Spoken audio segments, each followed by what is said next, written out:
What's going on, toxic gamers? I've never seen the gaming community being flipped upside down the way it did today.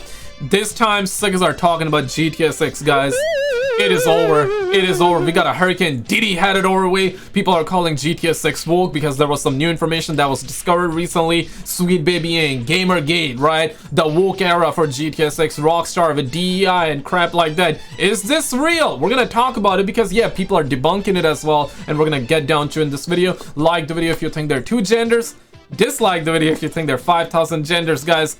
I want to know where you guys at. Like for 2, dislike for 5,000. Shout out to the homie EndymionTV. Let's see what's good. Roll it. Hey everyone, it's Endymion, and today I have a scoop for you. So obviously, we all know what Grand Theft Auto 6 is. We know it's coming in 2025, and there's an insane amount of hype behind it for good reason. Oh, yeah, I have now been given so much information about Rockstar that it is borderline ridiculous here. I do want to say that who I worked with when making this as well. So my partner in crime here is a man who has an insane knack for information gathering. His name is Francesco Solbeck. His Twitter handle is some guy on phone, which you can see on screen here. Yeah, his profile picture is a little goofy, but he's a good guy. So please give him a follow. Preferred pronouns, helicopter, Apache. I identify as a helicopter. Okay, sounds about right. Since he was instrumental to this video coming together, and if anyone has any information on GTA, Rockstar, or any other game, Francesco can relay with you and get that information sorted in a very good manner. I trust him, and so should you. So shout out to him, thanks again, and let's now get into this info that he's helped me gather. So the big reason is because a lot of people are wondering what is going on with GTA 6, and specifically, has Rockstar gone woke? To be real with you guys, the short answer is yes. The long answer is it's a lot worse than you think. Let me explain. Firstly, we need to explain how things are going down in Rockstar currently and before. 3 of the Rockstar greats left the company ranging between 2020 to 2021. These guys' names are Dan Houser, Laszlo Jones, and Michael Unsworth. These guys were all instrumental in making literally everything that Rockstar has pretty much made up until now. Dan Houser left Rockstar, which was weird because he founded the company with his brother. And then he went off and made another game studio, and then Laszlo and Michael then left Rockstar and joined him too. But why did they all leave? Well, friends, I have your answers, and you're not going to like it. Say psych right now. Say psych. I cannot take this, man. I cannot, no Diddy though, but I cannot take this, guys. Tell me, do you know what DIB stands for? DEI, of course, is well known, but we have now another term that we have to add to the list. DIB, or Diversity, Inclusion, and Belonging, is something that has ravaged through Rockstar like a tornado in the past few years. So we're going to start with Stacy Gordon, who according to LinkedIn, by the way, don't harass anyone in this video, just let me show you things and then we can discuss it. But Stacy Gordon is a self-proclaimed unapologetic evangelist for inclusion. That's her words, not mine. Stacy is also a voice in gender equity, a keynote speaker, and pushes programs that, for lack of a better word, are these mind virus courses that are designed to rewrite the critical... Tranquilo, bro, like what? Nah, chill, papi. Yo, tranquilo, bro. Mind what? Say what? Like for 2, dislike for 5,000, guys. I want to know where pathways of game developers' minds into understanding that they are actually racist and must atone for their sins, as Stacy states here. Privilege is hard to talk about, yet it's as pervasive and important as oxygen. It's like bias. Everyone has some type of privilege, just as everyone carries some type of bias. So why is it so hard to talk about? Why do people, particularly white people, get defensive about privilege? And how can we use the privileges we have to advocate for people who don't have the same access? She then shills her podcast called Inclusionomics, yes, that's a real name, about how everyone who is white is racist no matter what. But let's keep going because it gets worse. Stacy Gordon also hosts sessions talking about microaggressions and how black people specifically are disenfranchised and must be lifted up to become more powerful, specifically in the gaming industry. This then brings me to the big root of the cancer that is killing Rockstar right now, which is something called unconscious bias. We understand that this is a term that means you are biased without knowing it, but it turns out this DEI stranglehold has actually gripped Rockstar for years now and is choking the entire studio to death. This unconscious bias, by the way, is not just some random thing, but what Francesco was able to discover was that it was actually a mandatory course that was pushed onto employees of Rockstar. Which ones, you may be asking? You can probably guess it, but it was exclusively pretty much only white employees who work at Rockstar right now that were put through this course. As seen here on... Yo, listen, man, as a brown man, I'm sick and tired of everybody playing the race card. Guys, come on, man. Like, sheesh. Y'all acting like y'all never seen a brown person. Come on, man. Damn, man. Y'all acting like y'all never seen a brown person before. Man, I'm sick as a brown man. I'm sick and tired of everybody playing the race card, though. Now, I want to get down to some debunking stuff that is going around, but what Endymion is showing is A little too crazy, man. A little too crazy. But let's continue. Let's see. LinkedIn, connecting Rockstar's LinkedIn account to the Stacey Gordon's unconscious bias tag here, it immediately pinged 60 members of Rockstar Games. Francesco was able to go through these, and based on what he found, of the 60 employees forced to take this unconscious bias course in order to gain a certificate, around 58 of them were white people. The other 2 of these 60 people were of Asian descent, but this course was being pushed onto Rockstar employees coincidentally around the same time that Dan Houser, Laszlo Jones, and Michael Unsworth left Rockstar back in 2020 to 2021, which coincides with when a lot of the DEI woke ESG money was entering the game industry at an alarming rate. Effectively meaning that right now, as it stands, Rockstar is completely infected with woke pandering DEI initiatives that have ran through a whole swath of white employees almost exclusively into admitting, submitting, then receiving a certificate to confirm their own unconscious racist bias according to these woke grifters who are infesting Rockstar right now at insane rates. One of these white employees is Michael P., an associate art director at Rockstar Games. He's been with the company for well over 20 years at this point, as you can see on screen right here. And to prove that he's been thrown through this DEI initiative, we can also see here that Michael P. had the unconscious bias training certification given to him after completing the course. And we also have a time frame which says July 2022. Again, just over a year or less before all the former heads of Rockstar evacuated the company. Damn. You know, okay, there's a lot more, and I have skimmed through this video previously, so I know a little bit of what's going on. So I want to get down to some debunking stuff, okay? And I want to talk about it. Now, Cyberboy has... Shout out to him as well. I don't want to play his video because he asked me previously that, hey, don't play my video, and respect, right? So I'm not gonna do it, but I saw his video, so you know what, let him know that I talked about him or I shouted him out and all that. But yeah, he actually made a really good video as well. And what Endymion is saying, I'm in the middle, right? Now I'll let you know straight away, and guys, you don't have to agree with me. I do believe GTA 6 is gonna be woke, okay? I do, and I'll talk about why I think that way, but I don't think it's gonna be crazy woke. Some people are believing that it's gonna be crazy woke. Some people are thinking that it's not gonna be woke at all. I'm kind of like in the middle, right? I do think this game is gonna be woke. To what degree? Listen, I don't know. Nobody knows. Objectively speaking, nobody knows. Now you can have surely your opinion, your assumptions, and all that. The reason I think it's gonna be woke is because of what the homie Endymion just showed, and he got a lot more that we're gonna be getting into, and based off of prime example, the biggest example of them all, okay? Rockstar 2022, around 2022, they have patched and removed stuff from GTA 5, certain jokes, which I don't want to talk about on YouTube, but I guess you understand it. They had certain jokes in GTA 5, which is a decade-old game, and they removed them 10 years later, almost 10 years later, quote-unquote 9 years later, give or take, right? 9 years later in 2022 from a 2013 game. Yeah, right. And the reason behind it was because of what the homie Endymion is describing here, and all of this went crazy around 2020, 2021, 2022, and now of course we're seeing a lot of pushback by gamers, by toxic gamers, like they like to call us as.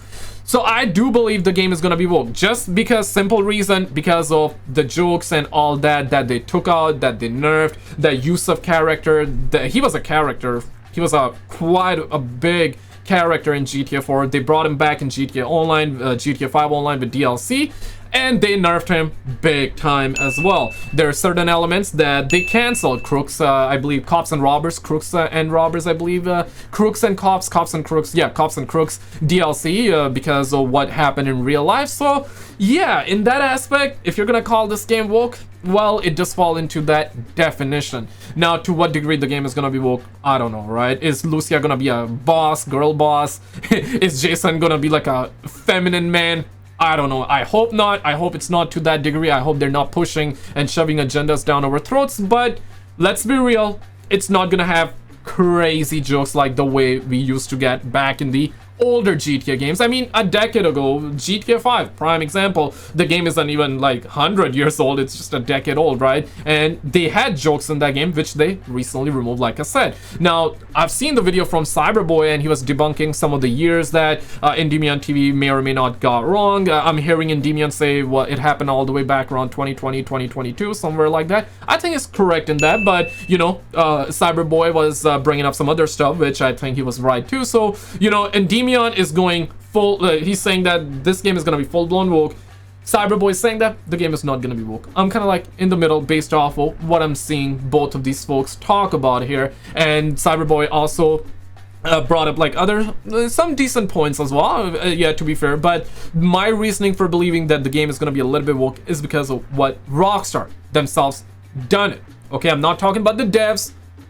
being part of that group, this group, that group, taking studies, DEI initiatives, this and that. I'm not even touching on that, okay? Yes, that's what's going on right now, but I'm not even talking about that. I'm just purely talking about what Rockstar Games done to a game that had no problem, that people had no problem with, but apparently the modern audience did, and they removed aspects from the game 10 years later, almost 10 years later. You feel what I'm saying? Okay, let's get back to the content, and feel free to share your guys' take as well, whether you think it's gonna be or not gonna be. You guys have the right to your opinion, man. So yeah. Amidst this DEI takeover, another employee here named Heather, who is also a senior employee at Rockstar and of course is a white person also, has the unconscious bias certification listed on their LinkedIn as well. What's crazy is we are actually able to find and access the unconscious bias learning program and then look into it, discovering that yes, Stacy Gordon is the person behind this program, but it gets worse. As you can see on screen right here. And to prove that he's been thrown through this DEI initiative, we can also see here that Michael P. 2022 over. Another bias certification listed on their LinkedIn as well. What's crazy is we are actually able to find and access the unconscious bias learning program and then look into it, discovering that yes, Stacy Gordon is the person behind this program, but it gets worse. As I scroll down, you can see how this course is designed to shame you into compliance. The most alarming and worst part was finding out that as of the making of this video, that 445,948 people have taken and completed this course. You heard that right. Now this number is not just games, I would assume, but all kinds. Damn. So a lot of people took quite a lot of training though, sister. Killing it though. Damn. Yo, say psych right now. 400,000. What? Oh my God. 4.6 out of 5. No, listen, man, I'm not gonna criticize it because I have not taken the course. I don't know whether it's a good thing or a bad thing. Seems like a bad thing, but people that took it, they love it. I don't know. And 13, almost 14K ratings. That is crazy. Can a brother get 2 likes on the video? I mean, only like the video if you think there are 2 genders. Dislike for 5,000 genders. If you believe that, you believe that. You don't believe it, you don't believe it. Okay? I want to know where you at, man. But sheesh, man, 5 stars. I wonder who were the 1-star rating. That is crazy. Kinds of industries, which is great for Stacy, because then the course allows her to shill her product to every corner of the modern working world. How can we consciously address bias as we move through our workplaces and lives? While there's a clamor for action, action without awareness leads to inauthentic and performative behavior that repeats the cycle of systemic inequality. In order to be aware of when we are acting from an unconscious bias, we need to be able to identify when they're happening. Instead of this causing you distress or feeling hopeless, I invite you to embrace the complexity of being human. My name is Stacy Gordon. I'm an executive advisor to senior leaders in the field of diversity, equity, inclusion, and belonging. I spent years working in Fortune 500 companies and nonprofit organizations specializing in diversity and inclusion. And today, I hope to bring awareness to the topic of unconscious bias. In this course, we're going to talk about unconscious bias and the impact it has on business. You'll be introduced to some common types of biases that have a large impact in our workplace. Impact on business. Saints Row. Studio shut down. Concord. Studio shut down yet again. Once again. Now, I've seen Cyberboy, so I'm going to Cyberboy take on this one specifically. From memory, what I recall is that he was going about, hey, she's not pushing DEI stuff. She's more like pushing human, something like that. And his point also kind of makes sense, though. But it clearly, she's talking about DEI, so... yeah, right, like pushing DEI and all that. Now, diversity is good. People are not against it. We always had diversity. For example, GTA 4, right? The use of character, right? Franklin, one of the best character in GTA 5, one of the most beloved character. Franklin Lamar, chemistry was like no other. Suckers loved it. I loved it too. Y'all suckers also loved it, right? Like, we loved it. Because, why? Because it did not feel like they were pushing it or shoving it or it was forced DEI. It felt natural, it felt organic, and it was amazing. Like, Sean Fantino, the actor behind, right, did a phenomenal ass job. Trevor Michael, of course, they did a phenomenal ass job too, right? And they were not pushing it, and none of that crap. So quite literally, it was good, right? But now they're actively pushing it, and that's where people are like, nah, bro, like, why are you pushing that, man? Why are you pushing it? Just keep it organic, bro. Keep it organic. Place processes and environments, so you'll now begin to notice the effects of bias in your workplace, in your schools, and in your communities.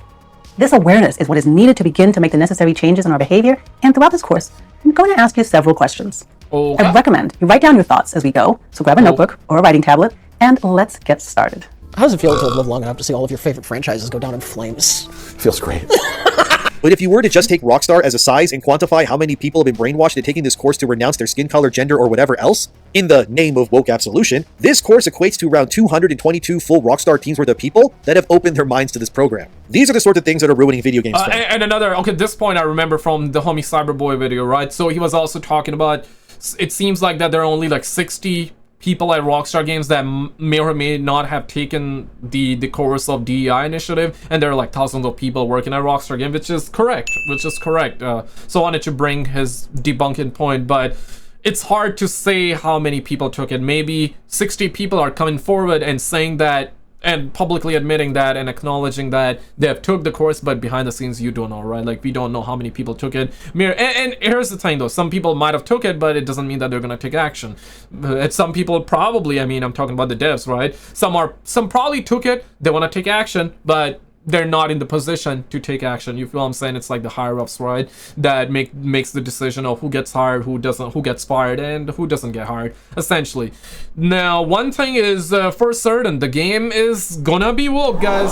It is gonna be woke. To what degree? That part I'm not sure. Okay, some people are going crazy right now that it's gonna be full-blown woke. Some are saying it's not gonna be woke one bit, and some are saying that, hey, let's wait for it. I would say let's wait for it, although it's probably gonna be woke, let's be real. But to what degree, that I couldn't tell you guys. Listen, I would be lying if I said I knew the answer. I don't know the answer. I'm hoping it's not ultra woke, but time will tell us. Let's find out. But there's more. As you can see here, we also have the DIB course of Diversity, Inclusion, and Belonging, and lo and behold, over 1,125,843 people as of the making of this video have been forced through this test, which is a staggering amount of professionals being filtered through DEI programs by their companies to renounce either their whiteness, their advantages, or biases in the name of the agenda. I mean, just listen to the official description of the unconscious bias agenda, and I quote, "We're all biased, our experiences shape who we are, and our race, ethnicity, gender, height, weight, sexual orientation, place of birth, and other factors impact the lens with which we view the world. In this course, diversity expert Stacey Gordon helps you recognize and acknowledge your own biases so that you can identify them when making decisions and prevent yourself from making calls based on a biased viewpoint.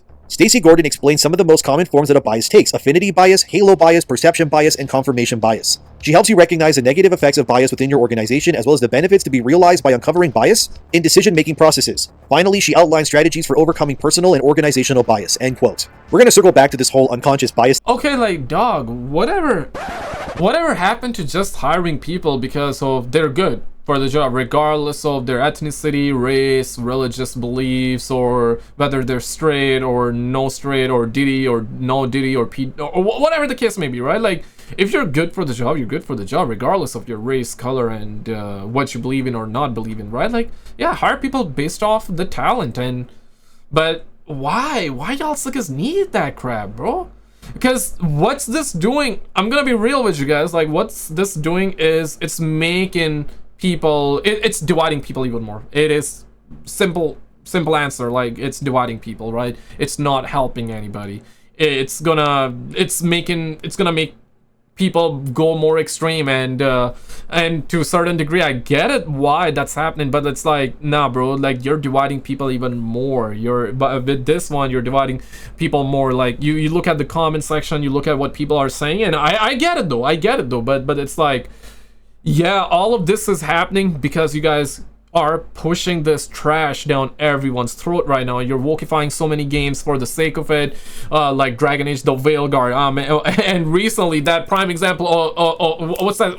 That guy, right? That Kratos looking guy, right? That Kratos Diddy looking guy, right? Obsidian, I'm getting that name wrong, right? Like, they came out and they started trashing their gamers, fans, and all that. They started trashing gamers. And he got mad because of Elon Musk also is against, like, the woke stuff and all that. So he got really mad, and because of him, he was like, I'm gonna make my game woke and all that. I'm like, damn, bro. Avowed. I'm talking about Avowed, right? Like the Xbox title. Why else like is doing that? PlayStation with Concord, and it's like, damn, man. And it's dividing people even more. It's not helping anybody, bro. Because GTA 4, we had Battle of Gay Tony, and guess what? Nobody said anything. Why? Because they were not pushing it, and the game was good. Simple as that. The story made sense, and people loved it, and they were not pushing it. Simple as that. And now they're pushing it, and it's like, the more you try to push it, the more you push people away, right? For example, if I tell you right now, you watching the video, right? If I tell you, don't think about the elephant, you're gonna be thinking about the elephant. If I tell you don't do this, don't look up that website, right? If I, for example, if I just say whatever, right, I'll say like, don't look up that website. Oh, you better believe it, you're gonna go looking up that website, right? So it's one of those things. So it doesn't really help it, man. It just pushes people even more. This thing in a second, but we also got to delve into some other things as well. Another thing Francesco was able to decipher was that Rockstar has had a staggering amount of employees join them in the last 2 years. But the weird part about a lot of this is that a vast majority of these new hires are coming from a very specific studio in question, that being Behavior Interactive. In case you don't know, Behavior Interactive is a studio that was responsible for games like Dead by Daylight, the casting of Frank Stone, Meet Your Maker, and even worked on other projects such as Mortal Kombat 1, Immortals of Avium, Gears 5, Rainbow Six Extraction, Borderlands the pre-sequel, Call of Duty Vanguard, and many more. In case you don't know, also, Behavior Interactive is home to DEI Agenda pushes like the Wheel of Privilege 2. They are also originally located in Montreal in Canada, the same exact city that Sweet Baby Inc. operates out of. Just letting you know. But when it comes to the Wheel of Privilege thing, we have the Stand and Pulse article here where a woman named Sylvia Duckworth, which I covered in a video. Oh man, guys, I am really sorry. I apologize on their behalf. You're not gonna believe it, but I am in Montreal.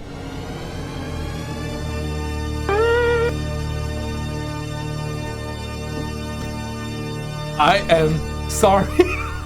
I apologize on their behalf. I am in Montreal. Why y'all suckers gotta do this, man? Why y'all suckers gotta do it, man? America, Canada, bro. It's a California for America, and it's like Montreal for Canada, right? Like both of them, when you mix it, bad stuff happens, okay? Literally bad stuff happens. California, and Montreal. Oh man, that's a recipe of disaster, bro. Just letting you know. But when it comes to the Wheel of Privilege thing, we have this Fandom Pulse article here where a woman named Sylvia Duckworth, which I covered in a video recently, made this wheel that details people's privileges based on who or what they are. And fellow YouTuber Smash JT found recently too that this Sylvia Duckworth has published books praising black people specifically, and has even made books pushing trans stuff onto children through picture books. Man. All of this is funded and created by Behavior Interactive, which, like their name suggests, things are made to force behaviors into games themselves and more. And many of the games that I showed that they are a part of have characters where women are favored, like Gears of War 5, or games that desexualize characters like Mortal Kombat 1, specifically the females. So now that you know who and what Behavior stands for, let's circle back to Rockstar. Like I said, many people from that studio are now working at Rockstar coincidentally around the same time Dan Houser and the rest left the company in the past few years. One of these people is Wendy Enriquez Donasaint, who is a director of talent acquisition at Rockstar Games currently. Wendy confirms on LinkedIn here where it says Wendy Enriquez Donasaint is the director of human resources and talent acquisition at Bethesda Game Studios. Wendy has over 15 years of experience in human resources and talent acquisition. Wendy started their career as a recruiter at Behavior Interactive in 2005. And now, as we know, that Behavior, right? Like they're making sure like everybody's on their best behavior though. She has now moved on to Rockstar, becoming the head of hiring for that company.